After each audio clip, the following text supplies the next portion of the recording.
Este áudio foi divulgada ontem, mostra esta reunião, muitos trechos inaudíveis, muitas conversas que não ficam bem claras, mas uma discussão, sim, sobre uma tentativa de barrar as investigações que envolviam, à época, a Receita Federal e o senador Flávio Bolsonaro.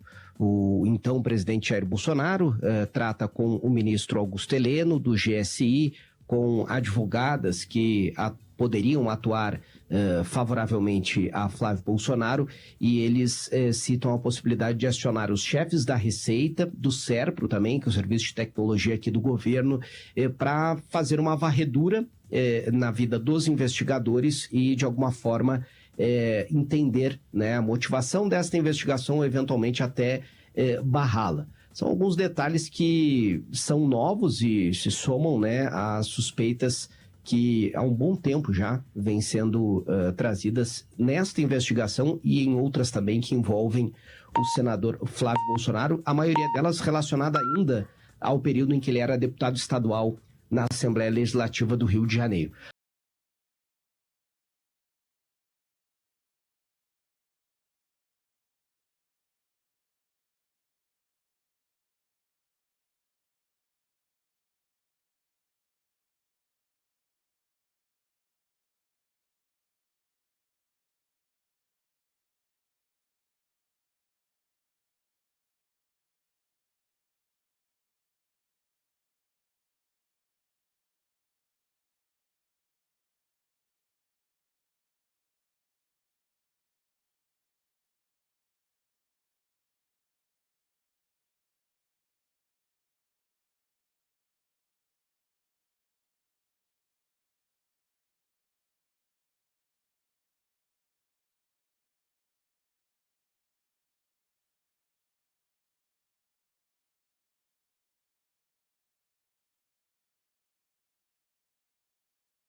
Vamos começar, secretário, por esse embate entre os empresários que dizem que o governo está sendo irresponsável ao propor reajuste para algumas categorias, para algumas carreiras, adequações de carreiras também, e entre os servidores que, principalmente na área da segurança pública, acham que o que foi oferecido é pouco. Então, eu gostaria que o senhor explicasse o projeto e a lógica dessas correções. Bom, primeiramente, Rosane, é importante a gente rememorar a primeira gestão do governador Eduardo Leite, onde o desafio, naquele momento, ele era fiscal. O Estado tinha condições muito precárias de servir o serviço público e também de dar atenção ao seu servidor. Atrasava salário, né? Já ficam por 5 anos atrasando salário. Então, o desafio na primeira gestão foi justamente fazer reformas estruturantes, e uma delas foi a reforma administrativa e a previdenciária, teve impacto direto no funcionalismo, justamente para que a gente enquadrasse na realidade que se vivia no momento aquilo que era aceitável para o momento, né? Tinham direitos do passado, onde não se coadunava mais, como anuênios, triênios, quinquênios, percentuais que eram adicionados diante de alguns fatores e que no serviço privado já não se via ou não se tinha espaço para isso. Foi feita essa reforma. Quando se faz essa reforma, e diante desses benefícios, o funcionalismo nunca teve atenção, uma série de carreiras, nunca teve atenção para justamente a sua carreira, porque tinha um crescimento vegetativo e apostava nisso. Quando se faz essa reforma profunda, consegue se adequar a uma realidade e uma condição que o Estado tem. Só que ele desencadeia outros fatores. E um dos fatores é que os servidores ficam justamente estagnados, eles passam a não ter mais o crescimento vegetativo. E o governador Eduardo Leite, na campanha política, sempre também trouxe o ponto de que para a segunda gestão nós tínhamos que trazer performance. Porque se na primeira tínhamos o desafio fiscal, na segunda, com fontes de recurso para investimentos oriundos das privatizações, então o poder público tendo capacidade de investir, ele não tinha capacidade de executar num curto espaço de tempo ou na velocidade que a sociedade demanda o retorno desse recurso em investimentos. E isso acabou começando a engargalar a execução de investimentos por parte do setor público, por ausência justamente de mão de obra, que só começou a aparecer essa deficiência quando você passou a ter recurso para investir. Então, começamos a atrofiar a máquina pública quando tínhamos um problema fiscal, então não se tinha atenção ou até mesmo necessidade, porque pouco se investia, e quando a gente retoma o investimento, não teve capacidade para atender a demanda no espaço e o tempo que a sociedade exige. Vamos entrar em alguns pontos das propostas que chegarão aos deputados para votação na Assembleia, secretário. Começando com a questão da reestruturação de carreira mesmo, afetando 39 mil servidores, tem a maior parte ativos, tem inativos também. O que significa a reestruturação? É aumento salarial? Quanto desse aumento? Que categorias serão afetadas? Bom, significa reestruturar realmente a carreira. Como mencionei antes, pouca atenção se tinha para a carreira diante do crescimento vegetativo. Diante das reformas, com a ausência já deste crescimento vegetativo, as carreiras passam a ter uma condição de você ter atenção a ela. E isso começa a acontecer. O Estado começa a perder mão de obra, justamente porque você passa a não ter uma carreira atrativa. Vou pegar aqui como exemplo um engenheiro que tem como remuneração inicial 7.200, mas eu estou colocando remuneração inicial ao seu básico somado com gratificação que foi dada ao longo de um período, mais outra gratificação que foi dada em outra oportunidade. Gratificações essas que eram dadas justamente para diminuir um pouco a diferença que existia, ou seja, ao invés de se enfrentar o problema, enfrentar essas carreiras, pelas dificuldades, se criavam gratificações. Então, a soma de todas as gratificações postas, ele inicia com uma remuneração em a ordem de 7.200 e tem o seu final de carreira, aí um engenheiro do DAER, por exemplo, tem o seu final de carreira, 7.900 e o final de carreira em 8.800. Ou seja, após 2 décadas de trabalho, ele evoluiria aí a algo em torno de R$800. Isso não é carreira. Isso é hoje assim. Isso é hoje assim. Tá. Uhum. Isso. Então, um dos primeiros desafios na reformatação das carreiras da administração direta, que são os cargos transversais, e também da administração indireta, quando a gente pega da IDAER, também vamos ter a IRGA e outros órgãos da administração indireta, a gente precisa olhar para a carreira do ponto de vista de dar uma carreira para ela, dar amplitude, dar previsibilidade para aquele que está entrando na carreira e saber que ele cumprindo os seus anos de trabalho e tendo uma evolução positiva no serviço público, ele pode ter evoluções na carreira, coisa que hoje não se tem. Então, uma das premissas foi ter uma carreira atrativa para que a gente consiga atrair as pessoas a assumir o serviço público e continuar no serviço público, porque ele terá previsibilidade futura. Trago aqui como exemplo um percentual dos concursos que foram realizados, 50% na parte de engenheiros, 50% dos aprovados já não assumem o cargo diante da remuneração posta. E desses que assumem, 34% permanecem no cargo. Ou seja, 1/3 permanece no cargo dos 50%, da metade que acabou assumindo, porque a outra metade nem sequer assumiu. Isso traz um desafio adicional. Além de eu não ter a mão de obra necessária para fazer o projeto, a fiscalização, a revisão do próprio projeto que se contrata para a execução de uma obra, e isso acaba tendo impacto no retorno dos serviços postos à sociedade. Então, além dessa dificuldade de eu não ter a mão de obra, eu não consigo contratar ainda mais diante dos desafios que a gente vai ter aí pela frente com base na calamidade que nos acometeu agora em maio e junho. Secretário, em relação aos servidores da segurança, eu tenho aqui muitas reclamações, principalmente da Brigada Militar, os oficiais da Brigada Militar, dizendo que nas carreiras de nível médio, acontece que o reajuste proposto pelo governo, que são 3 parcelas de 4%, ele não, primeiro, não compensa as perdas, e segundo, como ele seria, na forma como será aplicado, as pessoas não terão reajuste de fato, vão receber até menos do que recebiam, porque perdem aquelas parcelas autônomas que recebiam como complementação. O senhor tem como detalhar como será exatamente essa proposta para os servidores da segurança pública?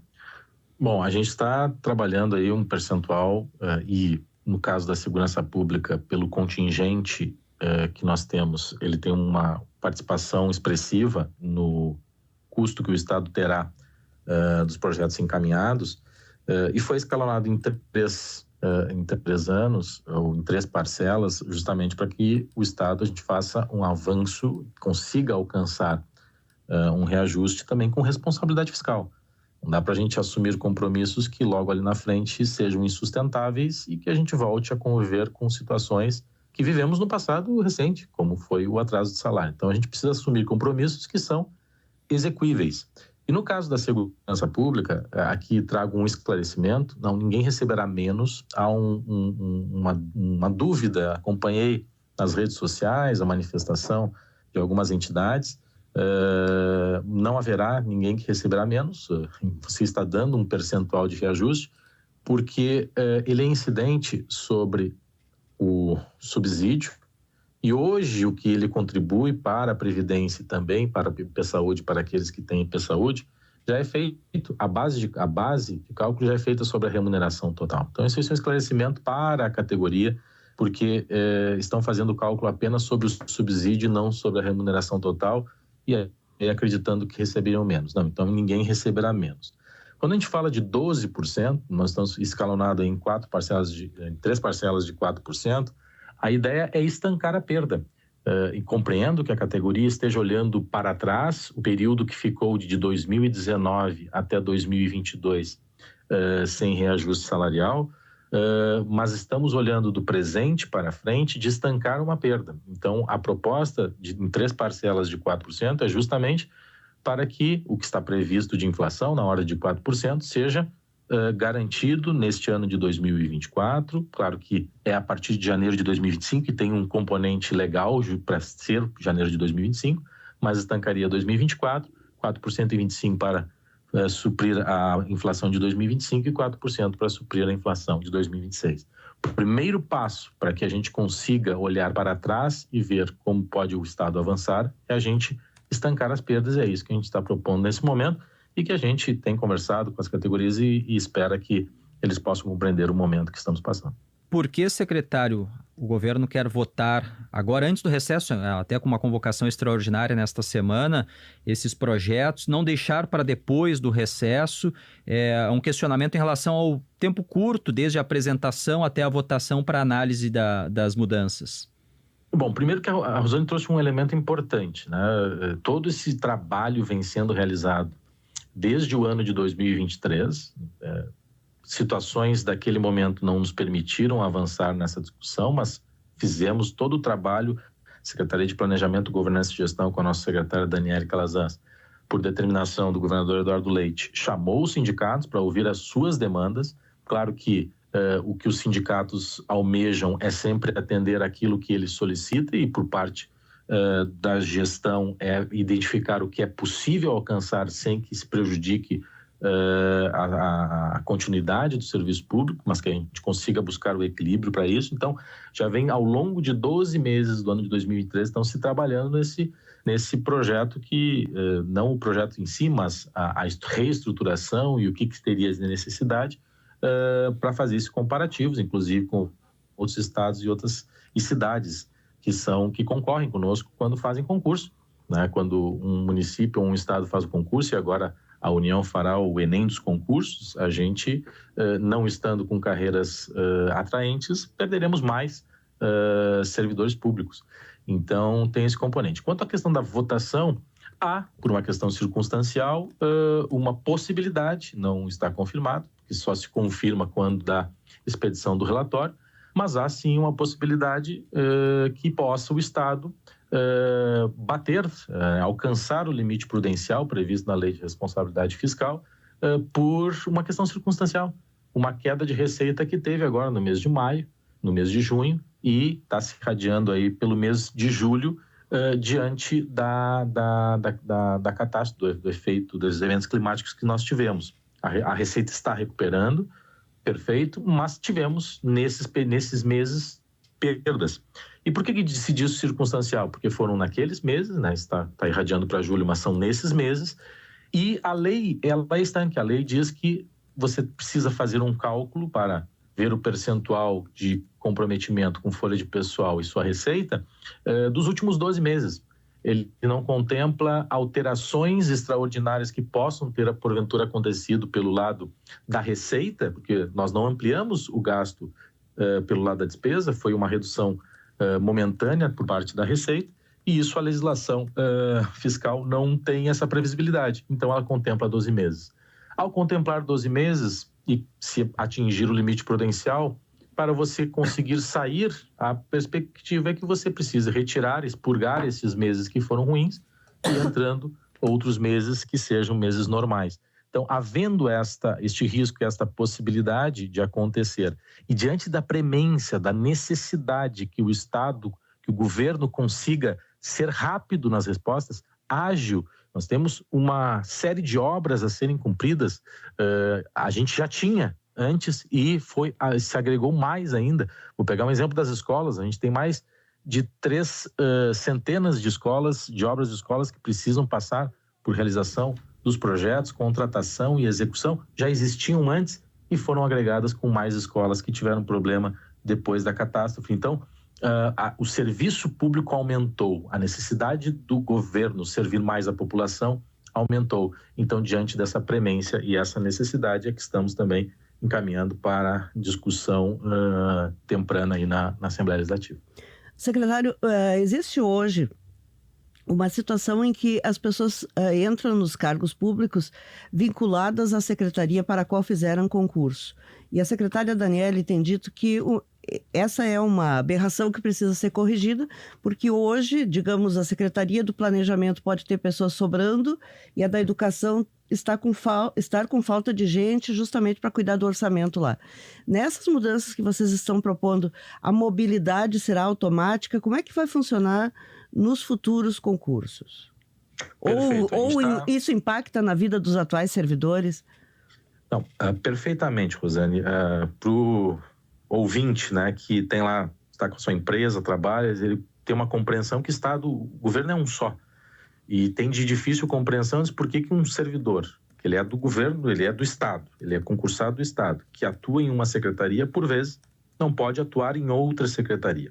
Justamente pela formatação, pela história do Estado do Rio Grande do Sul, que se posicionou pela forma de contratação. Então, sim, temos situações em que você não consegue prescindir de um servidor de uma secretaria para outra, porque ele fez concurso para aquela especialidade, em que pese ele poderia atuar. Vou pegar um exemplo aqui, nós temos analistas jurídicos, que agora a gente quer unificar a carreira. Analistas jurídicos que estão na saúde, que eu não consigo alocá-los em outra secretaria que tem essa necessidade. Então, um dos focos do trabalho que a secretária Daniele executou e encabeçou foi justamente para que a gente tenha uma carreira transversal e que tenha esta mobilidade para que a gente otimize aonde eu aloque a mão de obra aonde eu justamente necessite, né? Então, sem essa condição prejudicando que eu faça essa movimentação, ou até mesmo que tenha que criar artificialidades, eu tenha que dar uma chefia para conduzir aquele profissional para outra secretaria, porque são as formas postas pelas legislações que existem. A gente precisa modernizar, e esse é o primeiro passo para essa modernização, que a gente tenha uma carreira transversal em que eu consiga atuar, que o servidor público concursado do governo do Estado do Rio Grande do Sul possa atuar dentro das suas estruturas, onde ele tem a especialidade contratada. Secretário-chefe da Casa Civil, Arthur Lemos, muito obrigado, bom trabalho. Eu que agradeço e reforço, a responsabilidade fiscal ela continua, mas nós precisamos, e se num primeiro momento a gente atuou forte pelo lado fiscal, em evoluir na gestão, com automatização também, trazendo tecnologias para agilizar, tem questões que a tecnologia não substitui ainda o profissional, e eu creio que não substituirá. Então, para fazer gestão, a gente também precisa de força humana, de recursos humanos. E esse trabalho que a gente está apresentando para a Assembleia Legislativa, para a discussão, é para benefício da sociedade, para que a gente consiga servir melhor ao povo gaúcho. Obrigado.